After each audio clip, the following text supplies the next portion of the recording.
आप सभी को मेरा नमस्कार। मैं अभिषेक सिंह आपका स्वागत करता हूं। फिजिकल डॉक्यूमेंट वेरिफिकेशन बहुत ज़्यादा इंपॉर्टेंट होता है। किसको कब जाना है, क्या सारी चीज़ें आपको बता दूंगा। मेल पर क्या आएगा, प्रोविजनल अलॉटमेंट लेटर क्या है, किस स्टूडेंट को कहां पर रिपोर्टिंग के लिए जाना है, वो सारी चीज़ें संपूर्ण जानकारी एक वीडियो में मिल जाएगी। बिल्कुल भी डाउट में नहीं रहेंगे। इधर मैंने ऑलरेडी डॉक्यूमेंट लिख दिए हैं, कैसे क्या सारी प्रोसेस होने वाली है, एक बार एक वीडियो में देख लो और चैनल को सब्सक्राइब कर लो अगर नए हो। फिलहाल एडमिशन तक है ना, वीडियो बहुत ज़्यादा इंपॉर्टेंट होती है मेरी सारी अब तक जितनी भी वीडियोज़ मैंने बनाई हैं। तो सबसे पहले स्टार्ट कर लेते हैं कि कहानी कहाँ से शुरू होगी और डेट क्या दे रखी है। 3 से 5 तारीख तक जो है आपका, है ना, ये रेगुलरली डॉक्यूमेंट वेरिफिकेशन चलने वाला है रिस्पेक्टिव डिपार्टमेंट में। आपके जो भी कॉलेज हैं, जैसे एमएमवी में एडमिशन हुआ है तो एमएमवी में होगा, आपका फैकल्टी ऑफ साइंस में हुआ है तो वहाँ पर सारे बीएससी के स्टूडेंट का होगा। ये बेसिकली आपका सेमिनार कॉम्प्लेक्स में होता है। अगर आपका बीएससी एग्रीकल्चर में हुआ है तो इंस्टीट्यूट ऑफ एग्रीकल्चर में जाना पड़ेगा, आर्ट्स में हुआ है तो वहाँ पे जाएंगे, वीकेएम में हुआ है तो वहाँ पे जाना पड़ेगा, डीएवी में हुआ है तो वहाँ पर जाना पड़ेगा, जो भी आपका कॉलेज है वहाँ पर जाना पड़ेगा। ये सारी डिटेल जो लिखी होती है उसे क्या बोलते हैं भैया, प्रोविजनल अलॉटमेंट लेटर। सबके मन में एक सवाल होगा कि प्रोविजनल अलॉटमेंट लेटर क्या होता है। प्रोविजनल अलॉटमेंट लेटर में आपकी सारी डिटेल लिखी होती है। इस तरीके का आपका आएगा जहां पर आपका लिखा होगा प्रोविजनल अलॉटमेंट लेटर, इधर साइड में आपकी फोटो होगी, सारी डिटेल यहाँ पे आपको कौन सी सीट मिली, किस कैटेगरी में मिली। कई सारे स्टूडेंट का क्या हुआ होगा, ओबीसी से जनरल हो गया होगा, आई होप। कई का एससी एसटी स्टूडेंट से सीधे जनरल हो गया होगा। उसका रीजन क्या है, वो भैया कैटेगरी अपग्रेड हुई है। तो अब आपको कैटेगरी सर्टिफिकेट नहीं दिखाना पड़ेगा। अगर मैं बात करूं आपका ईडब्ल्यूएस है, ईडब्ल्यूएस से अब क्या हो गया, जनरल हो गया है, तो आपको कैटेगरी सर्टिफिकेट नहीं दिखाना पड़ेगा। क्या ये बात आपको समझ में आ रही है। और क्या होता है, प्रोविजनल अलॉटमेंट लेटर में एक और इंफॉर्मेशन होती है, ये आपका मेल आईडी पे आएगा और डैशबोर्ड पे भी डाउनलोड कर सकते हैं। तो मेल आईडी मतलब मेल पर जब एक आपका आएगा तो वहां पर एक और छोटी सी इंफॉर्मेशन नीचे दी हुई होती है हॉस्टल की, कि आपकी हॉस्टल अलॉटमेंट की प्रक्रिया कब से स्टार्ट हो जाती है। इस बार भी बिल्कुल सेम प्रोसेस हुई थी। तो ये क्लियर हो गया प्रोविजनल अलॉटमेंट लेटर, जो कि आपका 2 तारीख को आ जाए। ठीक है, क्या इससे ज्यादा डिले होगा भैया, नहीं होगा। इस बार डिले नहीं होगा। बहुत अच्छे से यूनिवर्सिटी सारी चीजें कर रही है, जो कि उम्मीद भी थी मुझे। मैं नहीं चाहता था इससे ज्यादा डिले हो। हालांकि मैंने बोला था कि 1 सितंबर के आसपास क्लासेस शुरू हो सकती हैं या फर्स्ट वीक ऑफ सितंबर। तो ये मुझे ऐसा लग रहा है 5 तारीख के बाद जो भी मंडे आएगा, मान के चलो इसके 3-4 दिन बाद, अगर मंडे आ रहा है तो उसी से स्टार्ट हो जाएंगी क्लासेस, या मान के चलो इसके 4-5 दिन बाद। जैसे इन्होंने लास्ट डेट जो दी है कि आप वेरिफिकेशन जो है 10 सितंबर तक करा सकते हो। अब इसमें लूप होल ये है मेरे भाई कि बहुत सारे स्टूडेंट वीडियो नहीं देखेंगे, ना मेल देखेंगे, ना डैशबोर्ड देखेंगे कि भैया आप तो पेमेंट कर दिया है, सीट मेरे से कौन छीन सकता है। लेकिन अब यूनिवर्सिटी बहुत स्ट्रिक्ट हो गई है, वो चाहती है कि कोई भी यूनिवर्सिटी की सीट खराब ना हो। और ये मैं भी चाहता हूं कि यार एक भी सीट ऐसे स्टूडेंट को ना मिल जाए कि जो ले भी ना एडमिशन और बाद में पेमेंट वगैरह करके सीट खराब कर दे। ये मत हो, ये नहीं होना चाहिए। इसीलिए यूनिवर्सिटी ने जल्दी ही 10 सितंबर टाइम दिया है कि भैया लेना है एडमिशन तो वेरिफिकेशन कराओ, वरना वो सीटें बाद में मॉप अप हो गया, स्पॉट राउंड 2 हो गया, स्पॉट हो गया, या वहां पर जो है उन सीटों को बांट दिया जाए। जरूरी भी है, जरूरी भी है। अब एक और इंपॉर्टेंट चीज है, 1 अप्रैल 2026 का आपका ईडब्ल्यूएस लगेगा। ओबीसी सर्टिफिकेट है तो 1 जनवरी 2026। ये वाली चीज जो है वो सेंट्रल लेवल की होनी चाहिए, सेंट्रल लेवल की होनी चाहिए। एससी एसटी स्टूडेंट जो है उनका कोई डेट का दिक्कत नहीं है, लेकिन आपका जो है सेंट्रल लेवल का होना चाहिए। एक और डाउट क्लियर हो गया। रेवेन्यू ऑफिसर या फिर आपका तहसीलदार या फिर डीएम एसडीएम, ये सब सर्किल ऑफिसर वगैरह का नहीं होना चाहिए। ठीक है, ये चीज मैं पहले भी वीडियोस में बता चुका हूं। पीडब्ल्यूबीडी स्टूडेंट हैं, उनका मेडिकल बोर्ड में वेरिफिकेशन होगा। अगर सही होता है तो फाइनल आपका एडमिशन और जो भी आपका कैटेगरी का फायदा है वो दिया जाएगा। लेकिन अगर यहाँ पे फेल होते हैं तो सीधे एडमिशन कैंसिल है। एक और चीज दी गई है, अगर ये कैटेगरी सर्टिफिकेट वैलिड नहीं पाए गए तो बिना कोई फर्दर नोटिस के, बिना कोई एक्सटेंशन के सीधे एडमिशन कैंसिल किया जाएगा। इंपॉर्टेंट चीज है। अब जरा देख लेते हैं इधर क्या कहानी लिखी हुई है।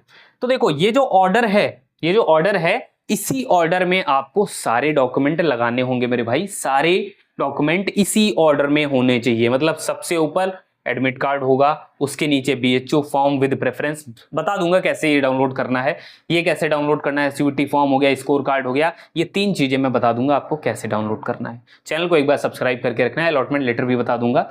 मैं आपको डैशबोर्ड दिखाने वाला हूं, पीजी का एग्जैक्ट सेम है यूजी की तरह, तो मैं आपको दिखा दूंगा। फिर क्या है, 12th की मार्कशीट है और साथ में सर्टिफिकेट, जिनके बोर्ड में दिया जाता है उनको सर्टिफिकेट भी देना है।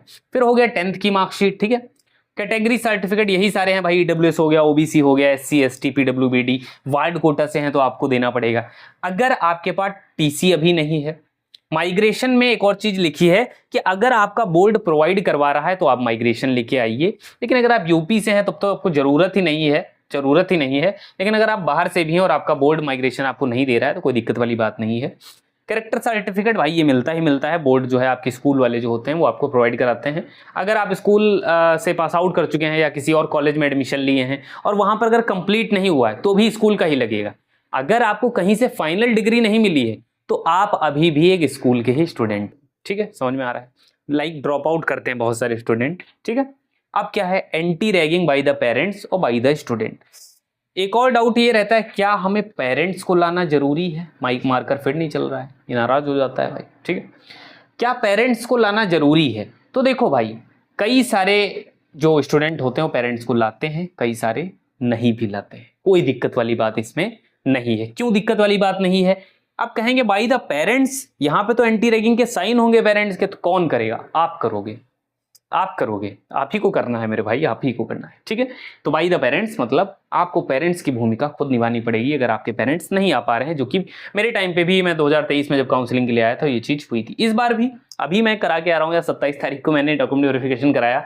कोई दिक्कत नहीं होती है, आराम से स्मूथली हो जाती है, बस सारी चीज़ों को अच्छे से फिल करना। कौन सिखाएगा कैसे फिल करना है? अरे मैं ही बता दूंगा भाई, चिंता मत करना, सारी चीज़ें बता दूंगा। Dossier form, what do you mean by dossier form? इसका मतलब मेरे भाई ये है कि डोजियर फॉर्म, इसकी 3 कॉपी निकलेंगी। आगे कुछ इंफॉर्मेशन फिल करनी है, कुछ पीछे करनी है, ठीक है। आगे वाले में आपको अपने डिटेल्स देनी है कि आपने किस में एडमिशन लिया है ना। आप पहले तो बीएचयू के स्टूडेंट होंगे, नहीं पीजी में पूछा जाता है तो आपको वो भी भरना पड़ेगा। लेकिन इसमें आपको बस अपना परमानेंट एड्रेस, और भी बनारस के हैं तो वो भी लिखना पड़ेगा। और अगर मान लीजिए आप बनारस में जब इनसाइड वाराणसी कहाँ पे आप पाए जा सकते हैं, सारी डिटेल कैसे लिखनी है सब मैं बता दूंगा। लेकिन इसकी 3 कॉपी निकालनी है, बाकी सबकी एक इन सबकी एक कॉपी लगेगी। 10th और 12th की मार्कशीट जो है ओरिजिनल भी आप लेके आएंगे, आप उनको दिखाएंगे, वो मांगेंगे आपसे एक बार। ये सारा जो है ओरिजिनल सबमिट होगा, इसकी कॉपी भी अपने पास रख लीजिएगा, ठीक है। कॉपी भी इसकी अपने पास रख लीजिएगा। इसके अलावा क्या है, देखो कैटेगरी सर्टिफिकेट जो है ओरिजिनल नहीं सबमिट होगा, इनकम सर्टिफिकेट कहीं पे भी नहीं लग रहा है। इसके अलावा ये सारे, इन सबका एक निकाल लेना। ये जो प्रोविजनल अलॉटमेंट लेटर है इसके 2 निकाल लेना, इसके 2 निकाल लेना। लगेगा एक ही, एक आपको आगे काम आएगा। जैसे मान लीजिए आपके नंबर बहुत अच्छे हैं, आपको हॉस्टल अलॉट करवाना है, तो आप मान लीजिए यार डीन से बात करते हैं, या मान लीजिए आपने असिस्टेंट रजिस्ट्रार सर से आपने बात की। जो हमारे सर हैं वो काफ़ी, मतलब यहाँ की जो काउंसलिंग कमेटी है वो बहुत अच्छी है, बहुत अच्छा सपोर्ट करती है।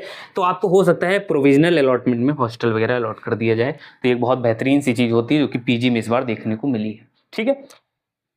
अब मैं आपको क्या बताना चाह रहा था कि आप इधर करवाएंगे, अब कैसे पता लगेगा किस दिन करवाना है? तो मेल में और प्रोविजनल अलॉटमेंट लेटर में ये सारी इंफॉर्मेशन दी होगी कि आपको जो है 4 तारीख को आना है, आपको 5 को आना है, कि आपको 3 को आना है। अगर आप इन तीनों दिनों में नहीं आ पाते हैं तो आप 10 सितंबर तक कभी भी आ सकते हैं, 10 सितंबर तक कभी भी आ सकते हैं। आई होप यार मेरे भाई क्लियर हो गया होगा। अभी भी अगर किसी को क्लियर ना हो तो आप जो है बेझिझक जो है CUT@abhishek.gmail.com ये डालना, अच्छे से डालना, थोड़ा गलती मत कर देना वरना आएगा नहीं।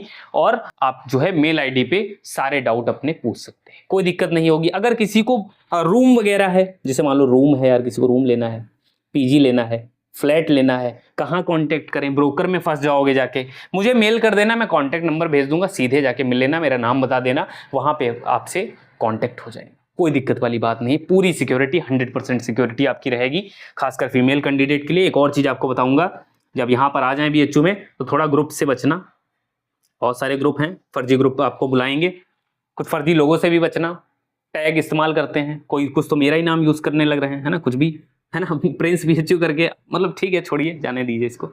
लेकिन मिलते हैं नेक्स्ट वीडियो पे, चैनल पे सब्सक्राइब कर लेना, है ना। वैसे ये आईडी जो थी प्रिंस बीएचयू मेरी ही थी पहले, बाकी फिर मैंने सोचा चलो ऑफिशियल कर लेते हैं, चलता रहता है, कोई दिक्कत नहीं है।